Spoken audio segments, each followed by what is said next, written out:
Aditya L1 சாதனை. தமிழர்களின் மாபெரும் சக்தி. சூரியனை ஆய்வு செய்ய இந்தியா சார்பில் முதன்முறையாக அனுப்பப்பட்ட ஆதித்யா L1 விண்கலம் தன்னுடைய முதல் சுற்று பயணத்தை நிறைவு செஞ்சிருக்கிறது.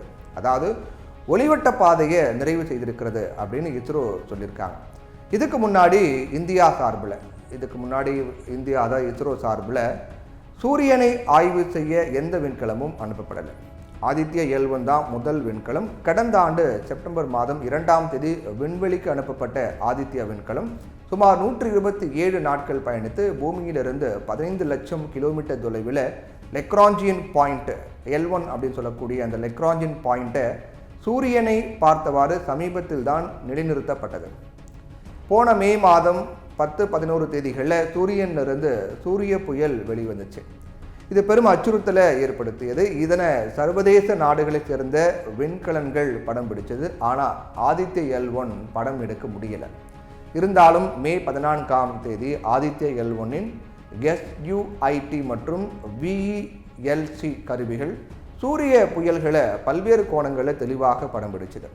இதில் சூரியனின் காந்த பகுதிகளை தெளிவாக பார்க்க முடிஞ்சது. அதே போல சூரிய புள்ளிகள் உள்ளிட்டவற்றையும் ஆதித்யா தெளிவாக படம் பிடிச்சது. சூரியனை ஆய்வு செய்யும் வேலையை ஆதித்யா மிக சரியாக செய்து வருது.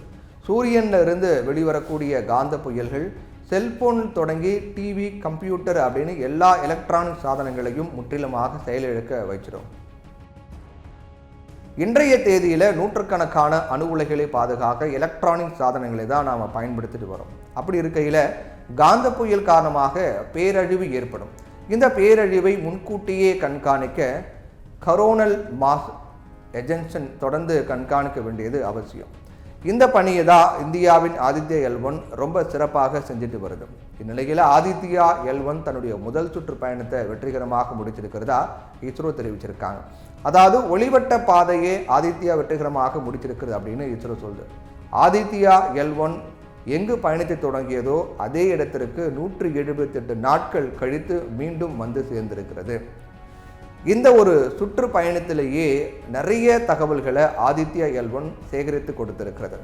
அந்த வகையில் அடுத்த சுற்றுகளில் மேலும் அதிகமான தகவல்களை ஆதித்யா சேகரித்து தரும் அப்படின்னு விஞ்ஞானிகள் நம்பிக்கை தெரிவிச்சிருக்காங்க. விண்வெளித்துறையில் நிறைய வியக்கத்தக்க சாதனைகளை இந்தியா செஞ்சுட்டு வருது. அமெரிக்கா, ரஷ்யா, சீனாவுக்கு அடுத்தபடியாக நிலவில் சாஃப்ட் லேண்டிங் செய்த சாதனையும் இந்தியா படைச்சிருக்கு. நிலவில் இதுவரைக்கும் எந்த ஒரு நாடும் ஆய்வு செய்யாத தென் துருவத்தில் இந்தியாவின் சந்திரயான் விண்கலம் இப்போ ஆய்வுகளை செய்துட்டு வருது. நிலவில் ஆக்சிஜன், சல்ஃபர் உள்ளிட்ட தனிமங்கள் இருப்பதையும் சந்திரயான் விண்கலம் கண்டுபிடிச்சிருக்கு. இப்போ ஆதித்யா L1 மிஷன் உலக நாடுகளை வியக்க வைத்து வருகிறது. ஆதித்யா L1 வெற்றி மூலம் சூரியனை ஆய்வு செய்யக்கூடிய சர்வதேச நாடுகளின் தரத்திற்கு இந்தியா உயர்ந்திருக்கிறது. குறிப்பாக விண்வெளித்துறையில் சீனாவுக்கு இந்த மிஷன் மூலம் இந்தியா போட்டி ஏற்படுத்தியிருக்கிறது அப்படிங்கிறது குறிப்பிடத்தக்கது. இதற்காக இஸ்ரோ விஞ்ஞானிகளை நாம் பாராட்டி ஆகணும். குறிப்பாக இஸ்ரோவினுடைய இந்த பிரம்மாண்ட வளர்ச்சிக்கு நமது தமிழகத்து விஞ்ஞானிகள் அளித்த பங்கும் மிகப்பெரியது சொல்லலாம். அவங்களும் பங்களிப்பு கொடுத்துட்டு வராங்க. அவங்க அளித்து வரக்கூடிய பங்களிப்பு நம்ம எல்லாரையும் பெருமைப்பட வச்சிருப்பதாகும். அதே போல குடியரசுத் தலைவர் அப்துல் கலாம் முதல், அதாவது மக்கள் குடியரசுத் தலைவர் அப்படின்னு சொல்லப்படக்கூடிய அப்துல் கலாம் முதல் இஸ்ரோ சிவன் வரை இந்த பெருமைமிகு பட்டியல் நீள்கிறது. இது முழுக்க இந்தியாவுக்கு பெருமை. குறிப்பாக தமிழகத்துக்கும் தமிழக மக்களுக்கும் ஒரு மிகப்பெரிய பெருமை.